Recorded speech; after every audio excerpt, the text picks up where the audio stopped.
wasn't saying anything. It's time to pick a side.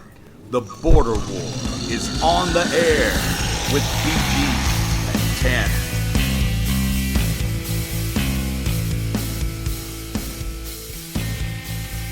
Ladies and gentlemen, welcome into episode 136 of the Border War.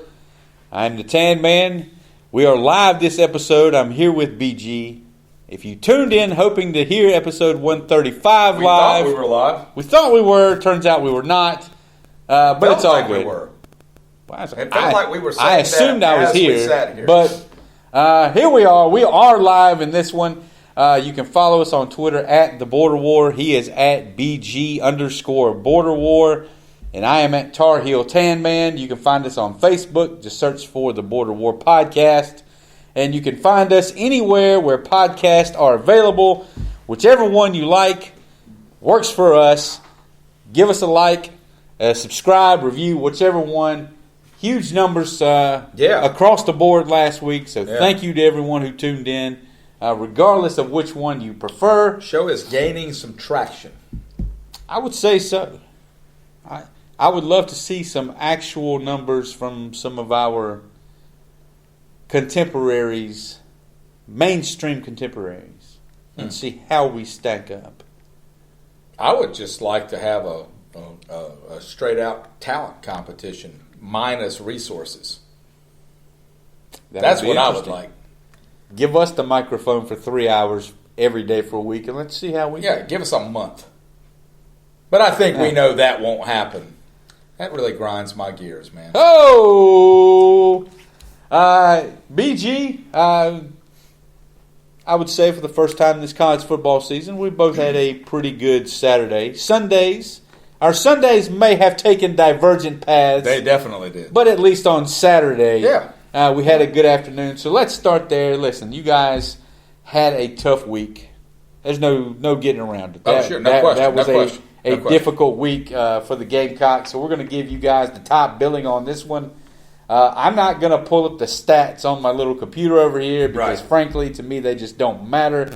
The only thing that matters is, how did Ryan Hilinski do? What's your take on the, official start, maybe? I'll get into that in just a minute, of the Ryan Hilinski era. And I think he did absolutely everything he could have done right, he did right. Okay, so the things that you can measure.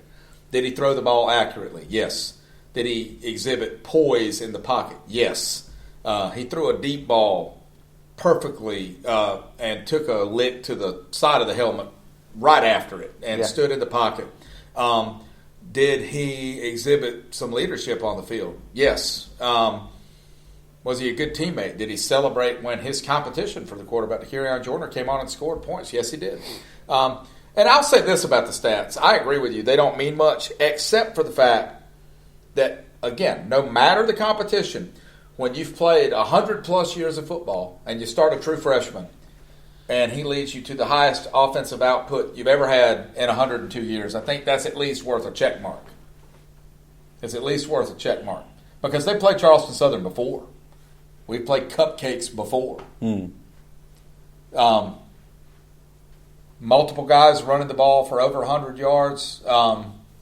Look, I mean, it's exactly what they needed to do. Because not every time in the history of South Carolina football have we played somebody that we should have just beat into the ground and actually gone and done it. You know what I'm saying? So there's that. What grade would you give him? If you were giving out a grade for Ryan Hilinski, give me a letter grade. A minus. A minus. Yeah. I'm going to give him an incomplete on this one. Well, I mean, that's not a grade. That's what you said. I'm going to give... I know what you're saying. I'm going to give him an incomplete because, look, I understand the whole, look, we plan our schedule. I get all that. After the first quarter of this thing, I had absolutely zero interest in it. I don't think that there was anything that Hilinski could have done that would have made me go, oh, wow. Oh, man. Well, I'm just saying that's not what you asked me. You didn't say give me a grade for how you think he actually is. You said for this game. Yeah, but for Oh, all right. Well, then give me a grade for how he actually is. I agree with you. To me, I don't think you know much yet. No. To me, the official start of the Ryan Hilinski era begins next week. But that's a good game to have under your belt. Well, you don't want your first snap to be against Alabama. Right. But I think I've seen a lot of South Carolina fans. A week ago, listen to me. A week ago, the sky was falling. No. We are terrible. We're the worst team in football. And now it's turned around and going, oh, my goodness, the future is here. This kid is it. I have tried to tell you that 2/3 of that stuff is supposed to be tongue-in-cheek and funny. They know they're not. You just don't get it. No. You don't get it. Oh, so I'm not smart enough.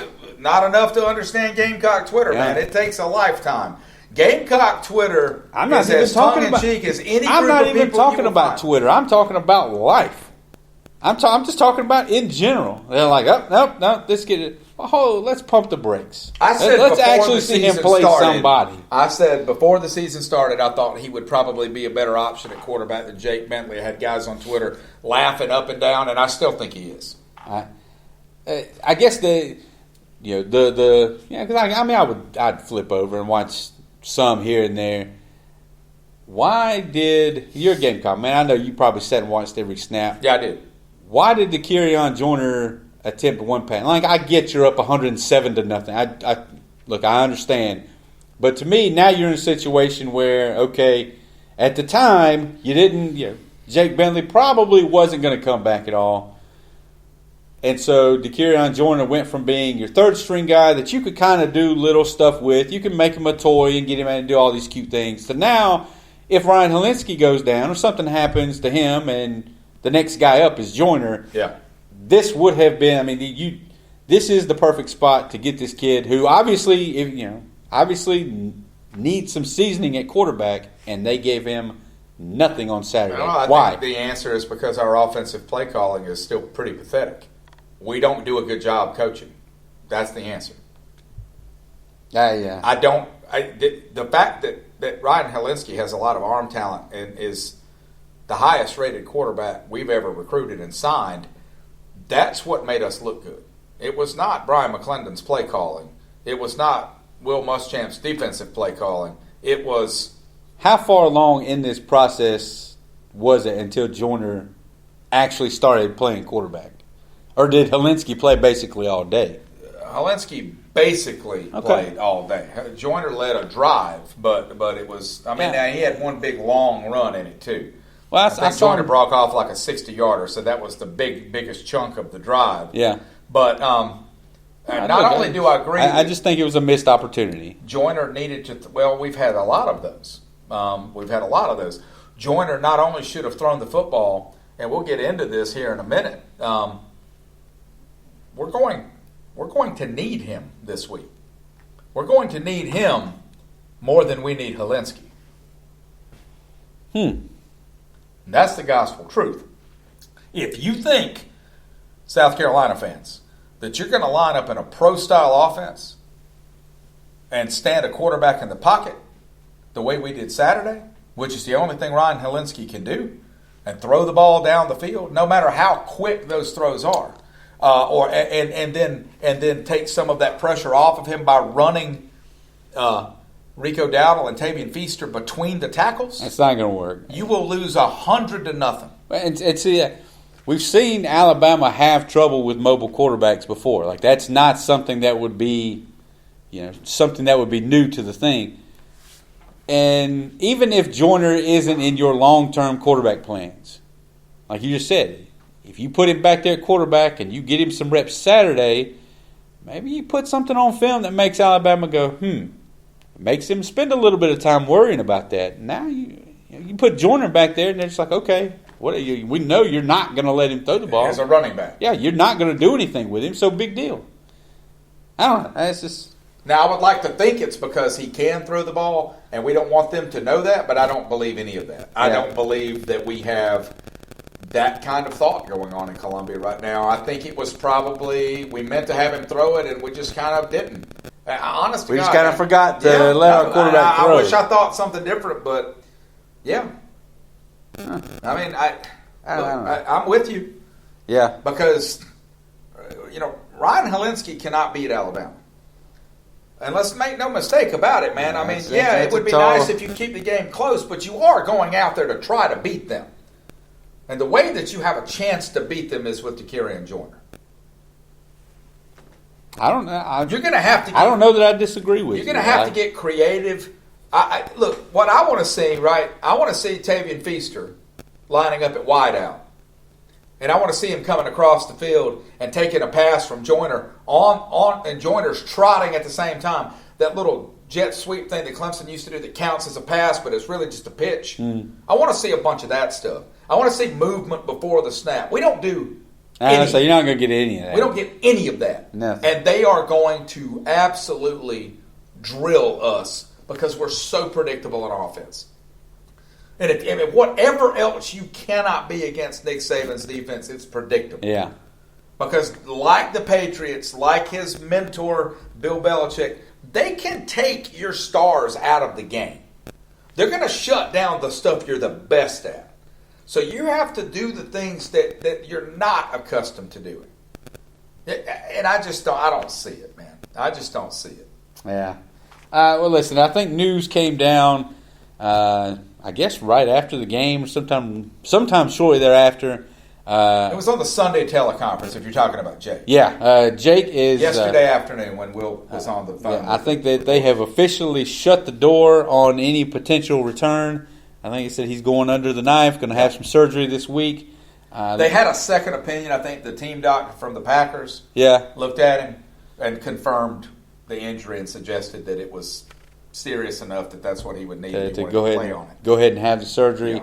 Yeah. With that being said, he's going to go, like I said, going under the knife. It's going to close the door on his season and probably his South Carolina career. I think that's already done too. Yeah, you can tell because Muschamp doesn't even want to talk about it.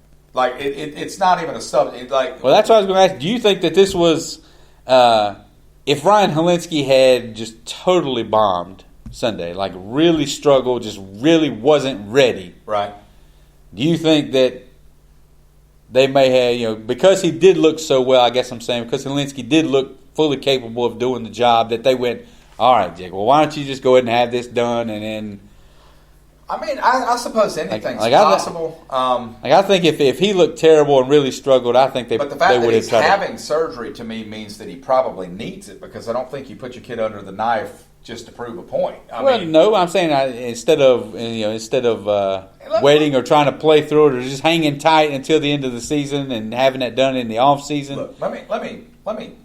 To me, that was Muschamp just saying, "Listen, you're done. You're done. You're through." Let me do a little conjecture here. I think people have assumed a few things about Jake Bentley that may not be true. And we feel like we've been talking about this since the summer before he played.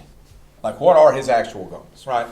Yeah. And I've always contended, even back when we thought Jake was going to progress and be a really good quarterback this year. I mean, even 4 years ago when we thought that. All right. So you thought he was going to make a big jump last year, and it never. And last year was when I decided that it never really did. And last year is because of what happened last year is why I spent all summer saying, no, you're going to get from Jake what you've already gotten, and that's it. Yeah. But I always contended he would probably graduate, even if he was going to be a first-round NFL draft pick, and after leaving for 3 years, he would probably graduate because I think that he wanted an education. I know a little bit about his family. That they come from the same hometown that my kids go to school in and all that. I know some people that know them. I don't, but I've talked to people that have spent lots and lots of time around Bobby and Jake, and that I thought him graduating college from the very beginning was a goal. That was going to happen.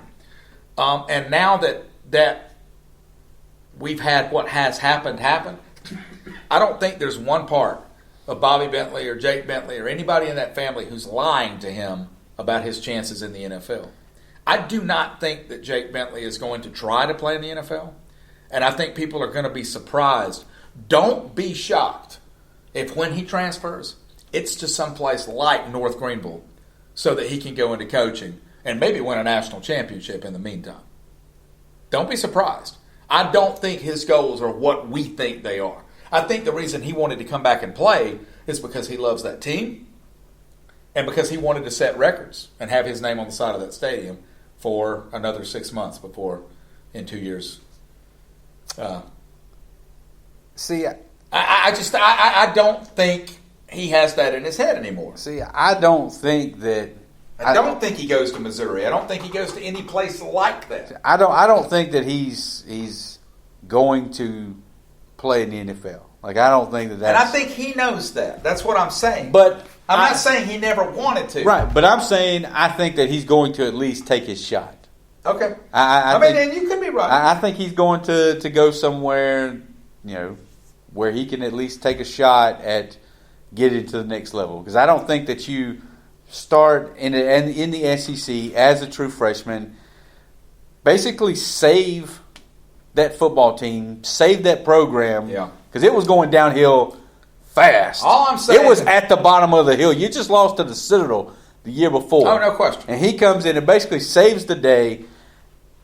The next year you come in. Some people need to remember that too. Yeah. Oh, absolutely. The next year you come in, you win 9 games. I think you won the bowl game that year against Michigan. Michigan, right? I don't think you do all that and then just go, I'm just gonna head over to little old corner of the town college. And I think he's gonna go somewhere and at least take his shot, and then maybe pop up somewhere as a GA. Just gonna throw this out there though. When Will Corn decided to leave Clemson and went to North Greenville, wonder who advised him on that. Yeah, but here's the thing: Will Corn didn't leave Clemson and go to North Greenville. He left Clemson and went to Marshall. True. And Marshall tried to convert him to a defensive back. I think he might have gotten hurt again.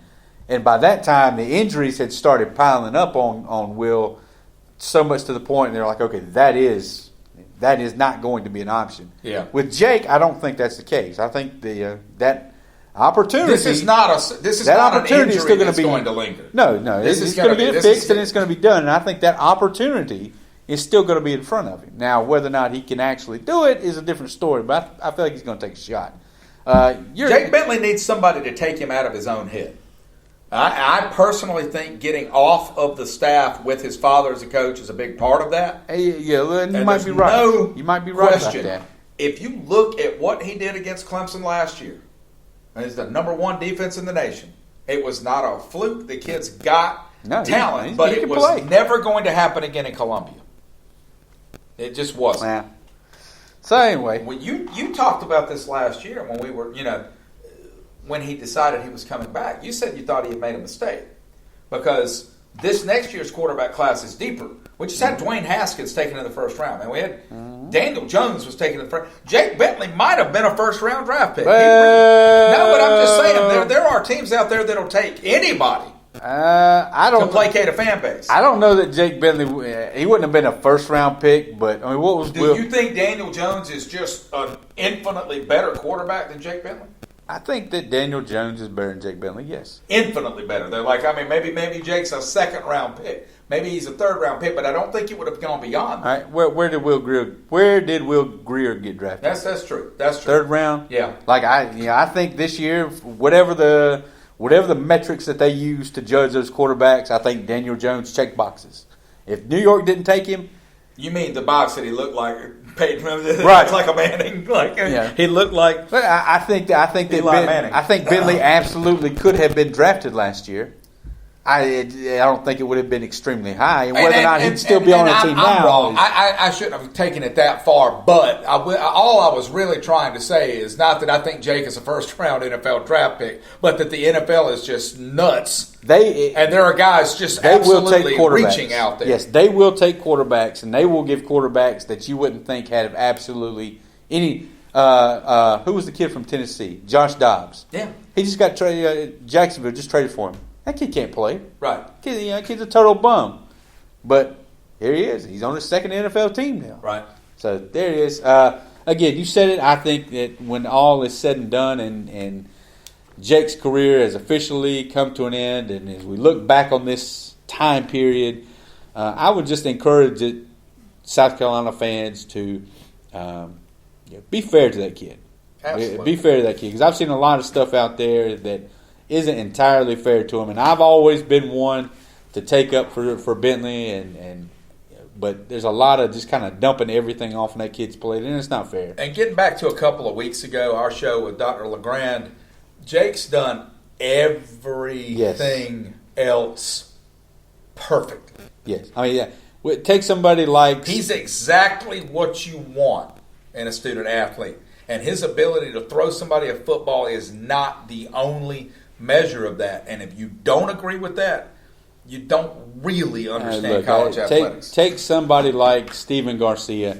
Steven Garcia, I think 6 1/2 dozen the other. He might have had a little more of it than Jake Bentley does.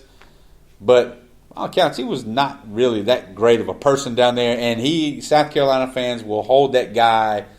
If they could put a statue outside Williams-Brice Stadium of Steven Garcia, I'm pretty sure that most South Carolina fans would really win that much more than Jake Bentley. He had like the one great day against Alabama at that time. He had that day. And he beat Clemson. He beat Clemson twice. But, I don't know. That's just my take on it, my opinion on Jake. But I will say that really if Jake had beaten Clemson one time, the whole thing changes. Yeah, absolutely. Absolutely. Not even close. Yeah. But that's the whole Muschamp thing. Yeah, I said, but again, that's not him. They don't have. Yeah, exactly. I was getting ready to say they haven't beaten anybody. They hadn't beaten Georgia. He hadn't beaten Kentucky. And that Tennessee win from season 1, in retrospect, now that team was falling apart. We just didn't know it yet. Yes. Something that's not falling apart. As a matter of fact, it is actually just getting started. But real quick, before we start on you guys, I just want to say that the goal this week is to just come out of this game in a mentality to be ready for the rest of the season. Yeah. Because you're going to get whooped. But there's a bunch of winnable games. We've got the picks list. We can break down the Alabama game. Excuse me. We can break down the Alabama game for a few minutes. But this is the North Carolina Tar Heels time, BG. This is the Tar Heels time. 2-0. Where you going? Don't run away, baby. If you would have told any North Carolina fan. No, nobody would have believed it. A month ago, 2 weeks ago. Listen, you're going to be 2-0, and you're going to have wins over South Carolina and Miami. We both thought we were going to be. You would be 0-2. We both thought that. And I told somebody earlier today. I thought Miami was better than South Carolina. I still think Miami's better than South Carolina. I'm just saying though that if you could, and if anything, that you could maybe beat South Carolina, but we both thought that was an off shot. Yeah. 25% chance. Yeah, but if you would have told me 2 weeks ago that, listen, I'll give you 1-1, and you go to week 3 at 500, I'd have taken it and ran. Oh yeah, taken it and ran. The Tar Heels. I think you guys have you really have a genuine crack at winning this division. There's something happening up there, man. And again, and it's not just that the chemistry seems great, the crowd's into it. All of that, but other than Clemson on this schedule, who's really there, man? You can beat all of these teams. We can beat everybody that's left. Yes. If we play like we played the first 2 weeks, I think it's a good thing you guys didn't get ranked this week. Nah, it's a crock of baloney, man. Not for the team. You know what Matt's telling them, man? Nobody respects you yet. You haven't done anything. Nobody's even paying attention to us yet. I can tell you what'll happen. They'll keep kicking the can down the road, and we'll be 4-0. I think it's 4-0 when it comes time to play Clemson. Then they'll slap that number on you, and they'll put us on 3:30 on ABC. And, the 19th ranked Tar Heels get the cracket number, and we'll go out and get blistered like 56-7. But no, we should definitely be ranked. But as far as this one. Look, I thought a really fast start, kind of covered up, I guess, if you will. Just kind of an okay performance. They jumped out 17-3, I think, early. And after that, after Miami kind of took the blows, the crowd was really into it. Sure. Listen, they lined up and they ran the ball right at us. DJ Dallas, Cameron Harris combined for almost 170 yards rushing.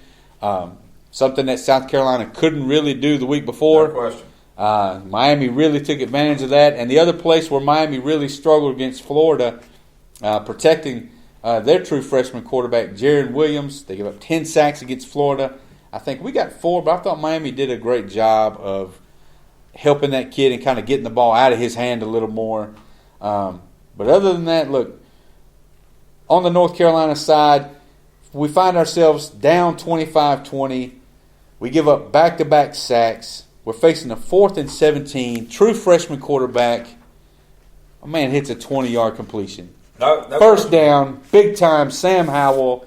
The numbers were almost identical. It is crazy how similar the numbers through the first 2 weeks are. But this is quickly becoming. That this is probably the blueprint for you guys to win football games. Yeah, this is quickly becoming the Sam Howell show in Chapel Hill.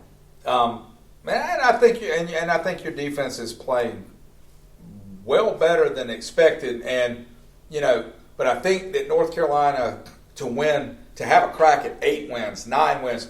There's an offensive total that you've got. You're not gonna really exceed it. You're gonna give up some points, but like I said, minus that Clemson game, which is sort of like us playing Alabama. There's lots of winnable games on both our teams' schedules, despite preseason predictions or whatever. And I think you guys have even more because I think and with us, when I look at South Carolina's schedule, I see a lot of coin tosses. When I look at your schedule, I think, man, if North Carolina plays well, they're going to win most of those games. No doubt. And I just did not see that. No, at all. Looking the rest of the way. I thought that you guys would play well. I thought Miami would beat you, and I thought they would beat you like semi-comfortably. Yeah. A little less than 10, but more than 7. Yeah. And, no. Like I said, we jumped out on them early. The crowd really got into it, and after that, look, Miami just kind of kept chipping away little by little, and we would make a play. And again, kind of like the Rams and Panthers. We just kind of kept them at arm's length until the dam finally broke.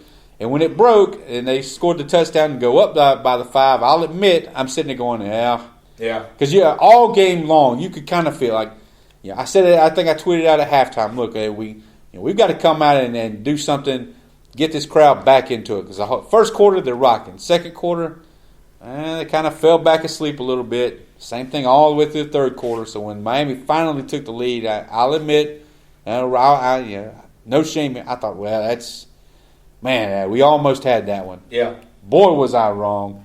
I thought this was a really solid win. Miami's getting a lot of flack for being 0-2.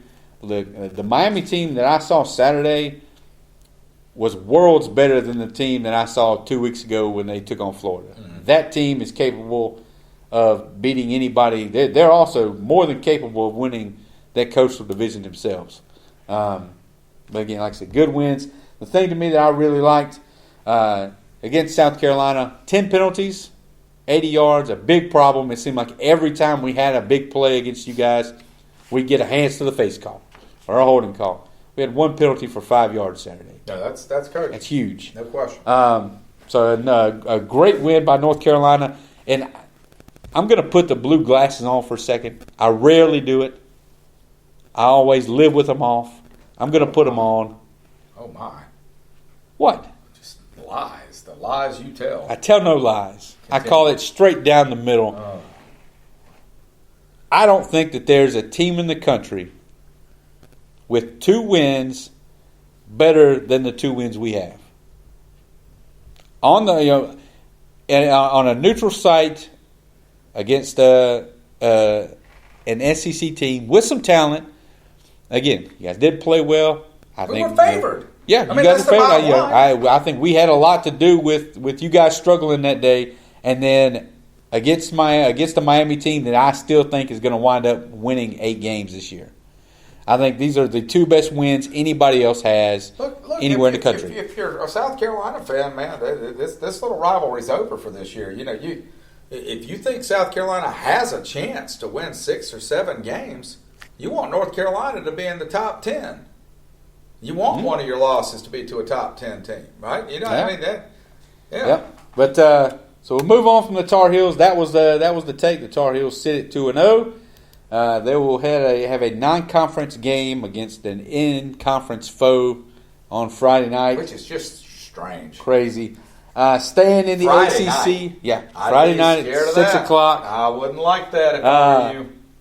The Clemson Tigers staying in the ACC, another big win This time over Texas A&M at home. Look, this was a game that last year probably should have gone the Aggies' way. This one, No. not even close. Man. No, and I mean, and that's the thing. Honestly, I don't want to just give the Tigers short shrift, but there's never anything to really talk about. Look, I don't know how good A&M's going to end up being. I'll tell you this, though. A&M's not – they're going to win. They're going to lose a couple of games in that division. Yeah, I think LSU's going to beat them. I think Alabama's going to beat them. And I think maybe the Auburn Auburn game will be a tooth-and-nail fight. There's a chance – and I know if you're a Clemson fan, you think, oh, there goes BG. He's trying to say all we did was beat the fourth best team in the SEC West. But look, again, that's what you did. That's what you did. And that's all you could have done. And the game was not – the game was over. That real score is 24-3, man. That last touchdown was trash. It cost me my pick. And that was the whole story of the weekend. Trash touchdowns, ruining my picks. But look, Clemson could have beaten this team worse than this if they really wanted to. I didn't even feel like it looked like Clemson was all that hyped up for the game. Well, even the crowd. I mean, they were loud in the first quarter, but after that, I think everybody in the stadium knew, man, we're not going to lose to these guys. Listen, we don't even need to be loud. And that's where I found the interest in the game. Last week, first half, really the whole game against Georgia Tech, they knew Georgia Tech couldn't stand in there and trade punches with them, right? Oh, yeah. And that was not going to happen. This week, you play after going into the second quarter, score still 0-0. I think Clemson right now is sleepwalking. I think they're sleepwalking through teams. And when you look at their schedule, it's not something that's going to, I'll say, it's probably not something that's going to bite them during the regular season. No. I mean, I know they go on the road at Syracuse this week. But they know they lost there 2 years ago. And did you see Syracuse Saturday? Yeah. Maybe they were looking ahead a little bit. They got beat by 43 at Maryland. They go to North Carolina a few weeks from now. Listen, I would love to pull that upset as much as anybody. But that is a tall ask. So they've got some road games where they could, if they really stink it up, they could. But it's not going to be a problem now. If I'm Clemson, I start kind of getting concerned that they're still doing this thing late October, early November, where they let some of these teams just kind of hang around or stay within striking distance. Because what happened? This thing's 20. Let's say it's 24-3. Maybe Lawrence throws another pick. Maybe he throws a pick six. And all of a sudden, this thing's 24-10 with 10 minutes to go in the game. Now you've got a different story. Right. Now you're letting Texas A&M back in the ballgame. Like I said, it's not a problem now. I think it's something that to keep an eye on. It could be a problem in the future. And I mean, I tweeted out when this game was over on Saturday, and I was at a restaurant with a buddy of mine, and I told him, I said, man, this is starting to be a college football problem. This game was supposed to be a big game, and there aren't going to be any more big games for Clemson, and there aren't. Well, like this week, you look at the schedule. Like I don't think there's a single matchup with two ranked teams. So, like the first 2 weeks of the season, we got Oregon and Auburn, and we had Clemson, Texas A&M. Is there another one somewhere? I don't know, but here's my thing. Even when there are ranked games, we don't really think those teams matter. We've made everything about this college football playoff, of which only 2 of those 4 teams matter. What an awful and boring situation we have worked ourselves into, and it's not going away. No, it's going to be around for a while. Before we close the book on the Tigers, let me ask you, do you see this being a problem? Last year, your Heisman Trophy pick this year, Trevor Lawrence. He's definitely not looking like a Heisman Trophy. He threw almost 400 passes, 30-some-odd touchdowns. He threw 4 picks last year. He threw a pick every 99 pass attempts last year. This year, he's already thrown 3, and he's thrown a pick every 19 pass attempts. Like that's a big difference. And again, it goes back to what I said. Like I don't think that they're. I don't want to say underestimating teams, but I think they know when they go out, listen, we can basically bring our B-minus game every week and win by 2 touchdowns. T. Higgins and some of those receivers bailed him out on some throws Saturday. Yes, they did. T. Higgins, like, the man has giant hands made of Velcro. I don't know that I've ever seen him drop a pass. Some of those were just jump balls. They were just jump balls. And the one he threw across the middle, kind of into coverage, and Higgins got it right at the goal line. A couple of those, the defender actually had better position, but Higgins at 6'4", 6'5", whatever he is, he muscled it down.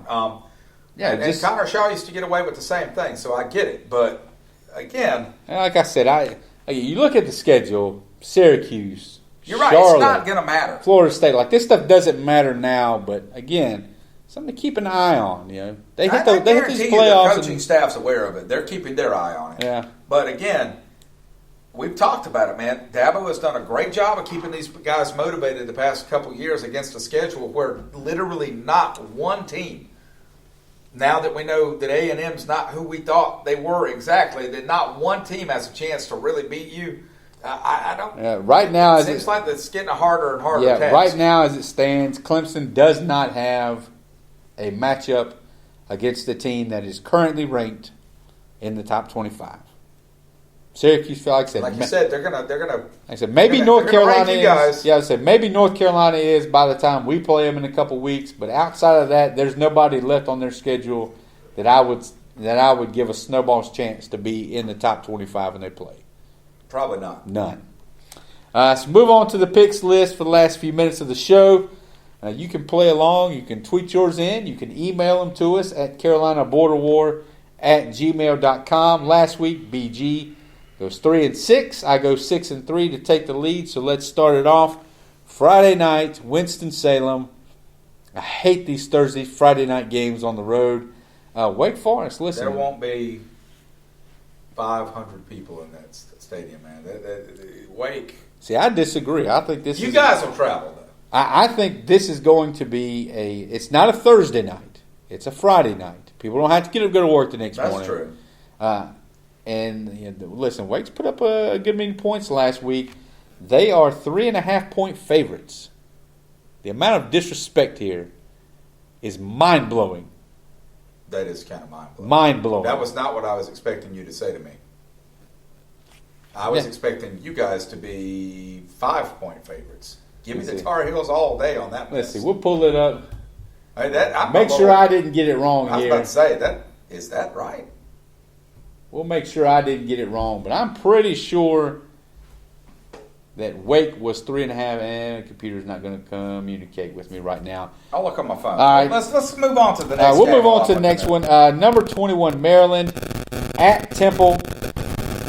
Maryland just looked fantastic Saturday. They looked amazing. That vaults them into the top 25. Temple getting 7.5 points in this one. Maryland coming off the big win. I'm going to give them 7.5. I'm going to take the Terps in this one. Oh, yeah. No, I thought Maryland. I watched the highlights of it. It didn't seem like a fluke to me. I mean, I think Maryland has quietly kind of turned into a pretty good. No, you're right, man. It's Wake -3. It's Wake -3. Yeah. I say then I was right. I'm taking North Carolina. Well, listen, I was right whenever I locked this thing in this morning. I may bet some real money on that one. That's wow. See, whenever I got it in this morning, then I was right. I could at 3.5. I'm going to take Wake in the 3.5. Really?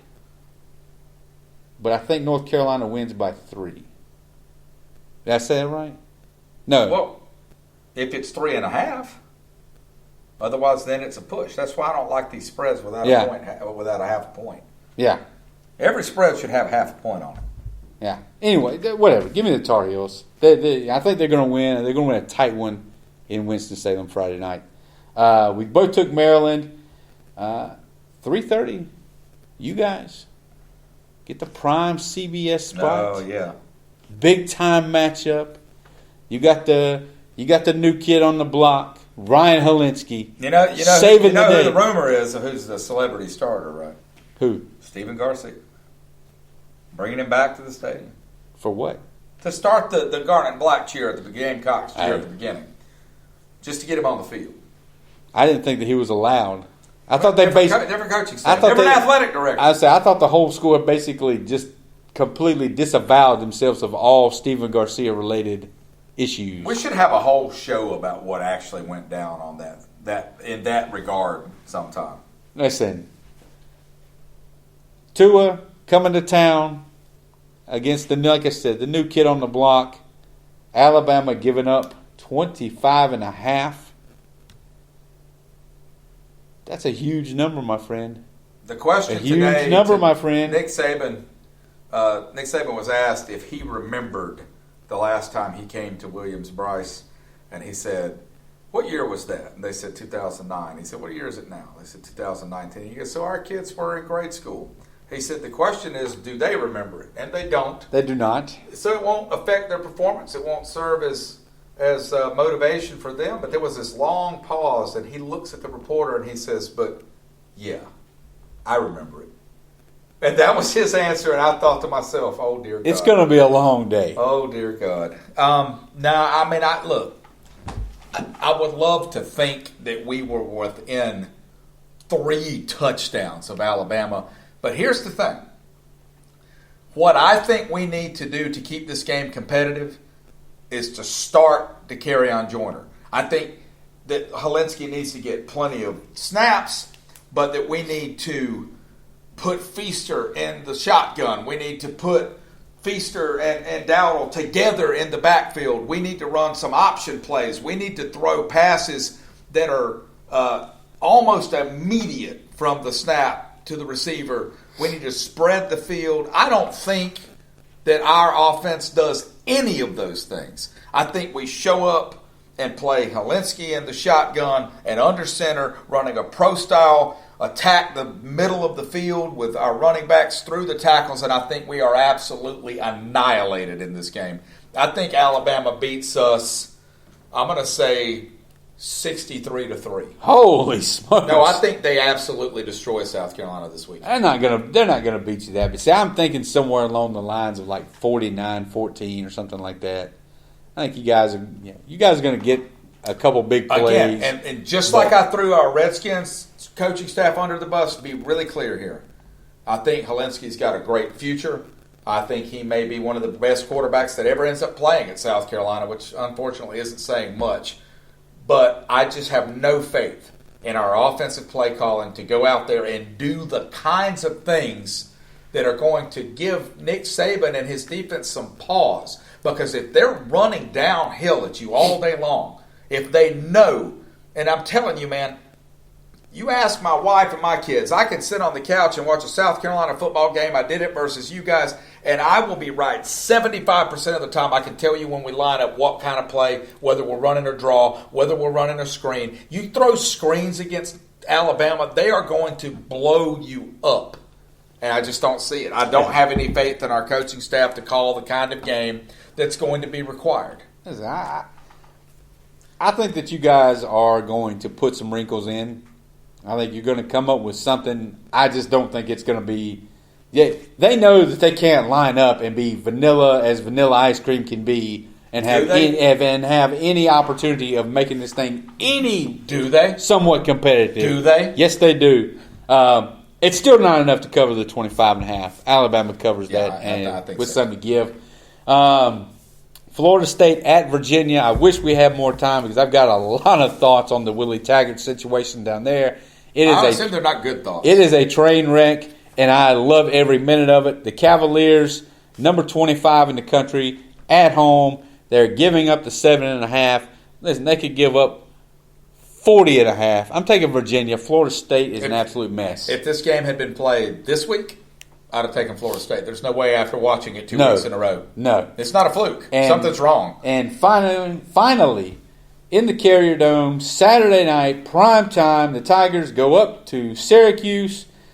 The Orange, 26.5 points they're getting. 46 seconds, BG. Do they cover or not? No. I think they beat them by 20 points, but I don't think they care enough to cover the spread. I think Syracuse covers. That's what I'm saying. Well, that's what I asked. You said no. You said no. Well, I misunderstood what you were asking me. I think Syracuse covers. I think Syracuse covers, but I don't think the game feels remotely close. No. And it won't be as close as the score is. No, a bad weekend. They're going to go up there. They get the national champs in their place. I think Syracuse is going to make this thing a little closer than the 26.5. Fire Jay Gruden. No, keep Jay Gruden.